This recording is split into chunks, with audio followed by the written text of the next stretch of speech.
आपके पासपोर्ट पे लिखा है इजराइल को हम कंट्री नहीं मानते, तो इजराइल को आप वीजा कैसे इशू कर देते? आप क्योंकि इजराइल का हेड ऑफ स्टेट तो आता नहीं, कोई डिप्लोमेटिक ऑफिसर आता, वीजा तो उसके लिए जरूरत पड़ती, आप कैसे इशू कर देते? इजराइल को आप रिकॉग्नाइज नहीं करते, किस कैपेसिटी में बुलवाते आप? या तो कोई अमेरिकन जो है, इजरायली जो है वो अमेरिकन पासपोर्ट लेकर के आता, तो आप उस परिस्थिति में नहीं थे। आपको देखिए एक बात, तो इजरायली ना सही, यहूदी तो आया ही था ना, वो जो ट्रम्प का दामाद था वो तो आ ही गया था, तो हमारी बात तो वही गलत हो गई। बात कर रहा है डेविड कुशनर जो है, अरे जेराड कुशनर, क्षमा कीजिएगा, जेराड कुशनर तो इस पूरे मैटर को ही जेराड कुशनर देख रहे हैं, और स्टीव विटकॉफ दोनों ही जूस हैं। मैं आपसे क्या कह रहा हूं कि आपका ये मैंडेट नहीं था, आपको ट्रंप ने यूज किया। आई हैड नो आइडिया कि अच्छा, ट्रंप ने हासिल क्या किया ये सब करके, क्या मिला ट्रंप को? यही मैं बोलने जा रहा था, आपने पहले वो क्वेश्चन दाग दिया, तो इट्स अ गुड क्वेश्चन। तो देखिए ट्रंप को क्या मिला, ट्रंप को क्या मिला इसकी एनालिसिस तो हम नहीं जानते, लेकिन आसिम मुनीर और नवाज शरीफ को तो, अरे शहबाज शरीफ को उनका इनाम मिल गया। बड़ी आज भी ट्रूथ सोशल पे उनकी तारीफ कर रहे कि ये बहुत अच्छा जनरल है। अभी मजा तब आएगा जब ईरान की तरफ से आप अटैक करेंगे सऊदिया के ऊपर, सऊदिया की वाह, इसमें मजा आएगा?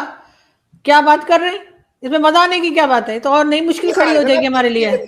मजा तो तब आना है ना, ये जो थ्योरी आप बना के बैठे हुए हो दुनिया भर को, जो आप कह रहे हो कि हम इसको भी कन्वर्ट कर देंगे, उसको भी कन्वर्ट कर देंगे, जरा घर में थ्योरी का गेम तो देखो। अगर इस्लाम एक उम्मा क्रिएट कर देता, तो मैं तो ये देखना चाहता हूं कि सऊदिया किस कैपेसिटी में अटैक करेगा ईरान। वो उनको मुसलमान मानने को तैयार नहीं है, और ईरानी उनको मुसलमान मानने को तैयार नहीं है।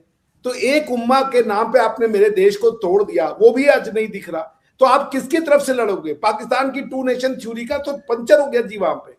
मैं तो वेट कर रहा हूं, बिकॉज की अब एक मैं बात आपको सुनाना चाहता हूं, ये आपके सभी दर्शक सुने कि सऊदी अरेबिया इसको ले, सऊदी अरेबिया का ये मानना है कि आप ईरान के ऊपर न्यूक्लियर अटैक करेंगे उनकी तरफ से। आपको पता है ना ईरान की तरफ, नहीं ऐसी तो कोई बात नहीं हुई है कि हम सऊदिया की तरफ से न्यूक्लियर अटैक करेंगे ईरान पर। क्या कहते हैं उसको, अल्लाह अल्लाह। आप किस तरह की बातें फैला रहे हैं? सऊदी तो यही बोल रहा है कि मारेगा, हम तो न्यूक्लियर अम्ब्रेला में आ गए, और आपका एक कंटिजेंट भी वहां पहुंचे हुए है। सऊदी अरेबिया आपका एक एयरफोर्स के इतने सारे प्लेन पहुंचे हुए हैं। आज ही कासिम क्या नाम है उनका, वो जो आपके स्पीकर थे, वो कासिम ने बोला कि हमारा कंटिजेंट वहां पहुंच गया। सुन लीजिए। नहीं वो सही है सर, आपकी बात का भरोसा है सर। ये what would it take for Saudi Arabia to get into this fight? Yeah, there's no one clear-cut answer. If the Saudis would decide to enter with complete force with regards to this war, Iran is definitely going to be the biggest loser, because Arabia will activate its bilateral defense agreement with Pakistan, and it will rally the Arab and Muslim. लेकिन sir Pakistan के साथ जो defence pact हुआ है उसमें ऐसा कुछ नहीं है कि हम न्यूक्लियर, नहीं मैं सुनना इसलिए नहीं चाह रही हूँ कि मुझे कहीं कॉपीराइट वगैरह का ना इशू आ जाए, लेकिन मैं ये भी कह रही हूँ कि लेकिन मैं ये कह रही हूँ, समरी तो सुन लीजिए मुझसे, समरी सुन लीजिए। हाँ सुन लीजिए, ये तो सुन लीजिए। वो ये कह रहे हैं कि उन्होंने क्वेश्चन ही पूछा कि सऊदिया कैसे आएगा इस यूज में। उन्होंने कहा देखिए अगर सऊदिया इस यूज में आया युद्ध में, तो मैं एक्टिवेट करूंगा ईरान के और क्या नाम है पाकिस्तान के साथ अपना जो ट्रीटी हुआ है। इसका मतलब आप समझिए, सुन लीजिए, सऊदिया नहीं अटैक करेगा, आप अटैक करोगे ऑन बिहाफ ऑफ सऊदिया, समझिए उसको। सो क्योंकि आप ईरान के बगल में हो, सो बी प्रिपेयर्ड। कल तक तो आप खामनेई की बड़ी तारीफें कर रही थी ना, बी प्रिपेयर्ड टू फाइट। अगर सऊदिया आ गया तो आपकी तरफ से अटैक होगा, अल्लाह अल्लाह खैर सल्ला होने वाला है सब। ये तो डॉक्टर साहब ऐसी बातें कर रहे हैं कि क्या पाकिस्तान में जो लोग बैठे हुए हैं, जो गवर्नमेंट को चलाते हैं या गवर्नमेंट लाते हैं, क्या उनको नहीं पता कि ये कितना खतरनाक चीज हो सकती है? और ये अफगानिस्तान नहीं, और ईरान अफगानिस्तान नहीं है। ईरान को हालांकि अफगानिस्तान भी कमजोर नहीं है, मैं तो अफगानिस्तान को भी बहुत मजबूत मुल्क समझती हूँ, क्योंकि जिस तरह से अमेरिका को वहां से अफगानिस्तान ने 20 साल बाद निकाला है और अमेरिका कुछ भी नहीं कर पाया, तो ऐसे ही ईरान तो उससे भी कहीं ज्यादा है। लेकिन रोहित, डॉक्टर साहब ने मुझे सही बताया नहीं, क्या आप बताइए कि आपको क्या लग रहा है कि ये जो पीस टॉक करवाई उससे ट्रम्प को क्या मिला? पीस टॉक से ट्रंप को क्या मिला? देखिए एक चीज कि कोई भी पीस टॉक से मना नहीं करेगा, क्योंकि इंटरनेशनल कम्युनिटी में एक चीज जाएगी, एक इमेज जाएगी कि ये कंट्री जो है पीस टॉक्स नहीं चाहता, ये कंट्री वॉर चाहता है, इसलिए सबके सब आ गए। लेकिन पीस टॉक्स का नतीजा क्या होना था वो सबको पता था, इसलिए पीस टॉक्स वो नहीं हुए। जहां तक बात ये कि पाकिस्तानी एलिट को क्या पता नहीं है कि ईरान से लड़ने का क्या मतलब है या न्यूक्लियर अम्ब्रेला खोलने का क्या मतलब है, सबको पता है, सबको पता है। लेकिन पाकिस्तानी एलिट को उससे ज्यादा कुछ और पता है कि अभी गाड़ी खिंच रही है तो अमेरिका के बल पे, और अमेरिका ही हमारी कंट्री को जितने रिसोर्सेज है या पैसा वैसा आ रहा है वो वहीं से आ रहा है।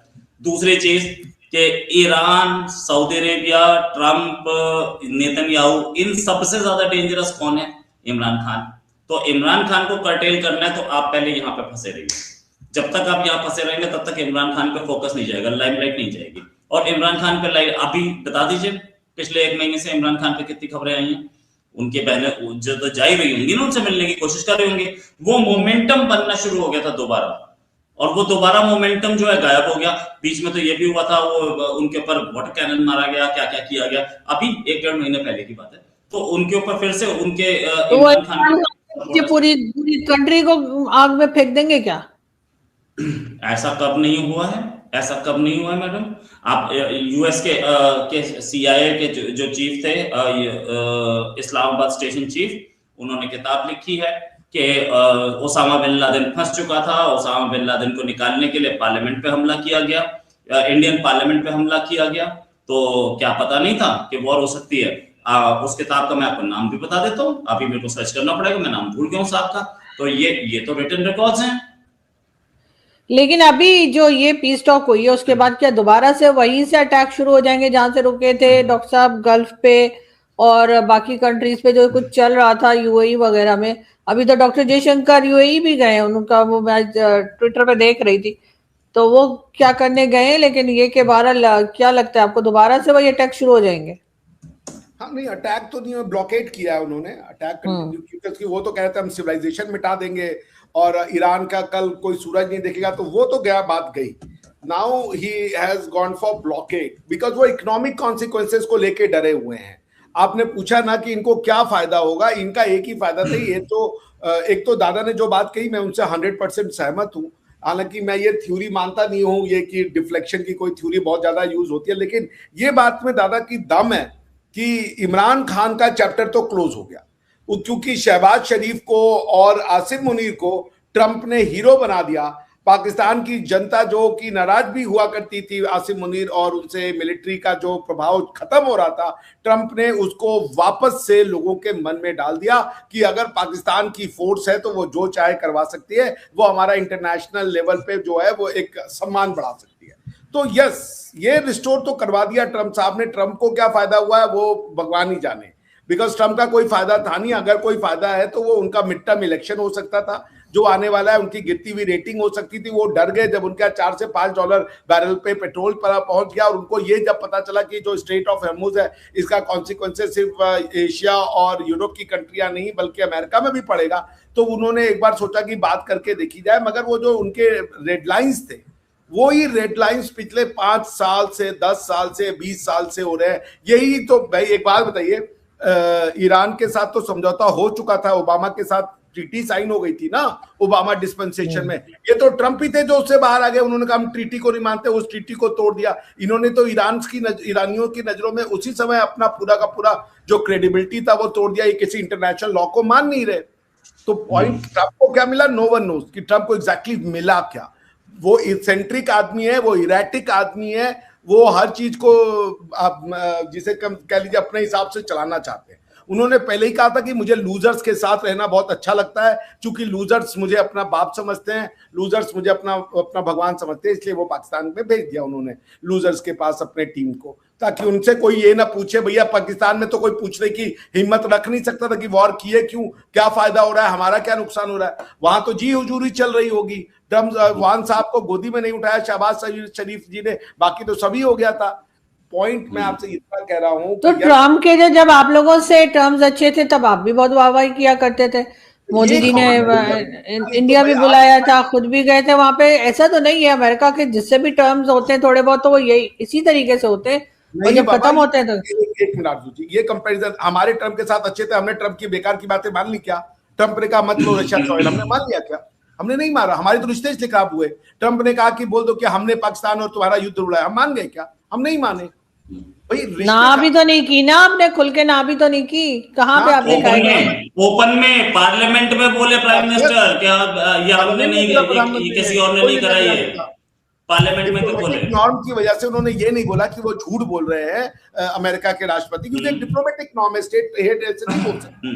मगर उन्होंने पार्लियामेंट में जाके बोला कि कोई रोल नहीं है अमेरिका का, ये बोला उन्होंने पार्लियामेंट में। उन्होंने बोला कि तो हमने हमारे खुद तो की है। संबंध इसीलिए खराब हुए ना, हमारे संबंध इसलिए अच्छे नहीं किए हमने कि वो जो चाहे वो कर दे। हम होते तो हम नहीं, हम तो ट्रम्प साहब का फोन नहीं उठ रहे, आप तो उनका ड्राफ्टेड ट्वीट आप पोस्ट कर दे रहे हो बिना ये देखे कि इसका क्या फायदा है आपको। तो कोई भी कुछ भी अभी अमेरिकन, अच्छा मजे की बात है, दिन रात आपके जो स्ट्रेटेजिक विजन थिंकर हैं वो अमेरिका को गाली देते और कहते हैं आप अमेरिका की गोद में बैठे हो, आप अमेरिका की गोद, या अमेरिका की गोद में जाके बैठ गए बिना ये सोचे कि इसके कॉन्सिक्वेंसेस क्या होंगे कल को। आप अभी आपने अपने फोर्सेस भेज दिए हैं सऊदी अरेबिया में, सऊदी अरेबिया ये कह रहा है कि जैसे ही हमारी वॉर शुरू होगी हम डिफेंस ट्रीटी को एक्टिवेट कर देंगे और पाकिस्तान अटैक करेगा ईरान पे। आप करने को तैयार हो? बताइए, आर यू रेडी? दोस्तों, दुनिया में शांति की बात करने वाला पाकिस्तान क्या खुद अपने घर में जो जंग लड़ रहा है उस पर पीस क्यों नहीं करता? आज की जो डिबेट है वो पाकिस्तान के डबल स्टैंडर्ड की सच्चाई है। एक तरफ पाकिस्तान खुद को इंटरनेशनल पीस मेकर दिखाना चाहता है, लेकिन दूसरी तरफ अपने देश में हालात इतने ख़राब हैं कि सवाल पूछते ही सच बाहर आ जाता है। अपने देश में तहरीक तालिबान यानी टीटीपी के साथ शांति कब करेंगे? वो यही नहीं रुके, उन्होंने दूसरा सबसे बड़ा सवाल दागा कि बलोच लिबरेशन आर्मी यानी बलोच भाइयों के साथ आप शांति कब करेंगे जहां रोज़ संघर्ष हो रहा है। दोस्तों, ये कोई छोटी मोटी बात नहीं है। टीटीपी पिछले कई सालों से पाकिस्तान के अंदर हमले कर रहा है। खुद पाकिस्तान की सरकार कई बार इनके साथ सीज़ फायर और बातचीत की कोशिश कर चुकी है, लेकिन हर बार नाकाम रही है। वहीं बलूचिस्तान में सालों से अलगाववादी आंदोलन चल रहा है। वहाँ के लोग आरोप लगाते हैं कि उन्हें उनके अधिकार नहीं मिलते। मतलब साफ है, अपने घर में ही आग लगी है और पाकिस्तान बाहर जाकर फायर ब्रिगेड बनने की कोशिश कर रहा है। अब ये जैसे सवाल पूछे जाते हैं तो आलिया शाह के पास कोई जवाब नहीं रहता है। वहीं पर ये पाकिस्तान का दोगला चरित्र दिखाता है, जो अपने आप को पीस मेकर बताता है और दूसरी तरफ अपने घर में ही, अपने ही देश में आतंकवाद और विद्रोह से जूझ रहा होता है।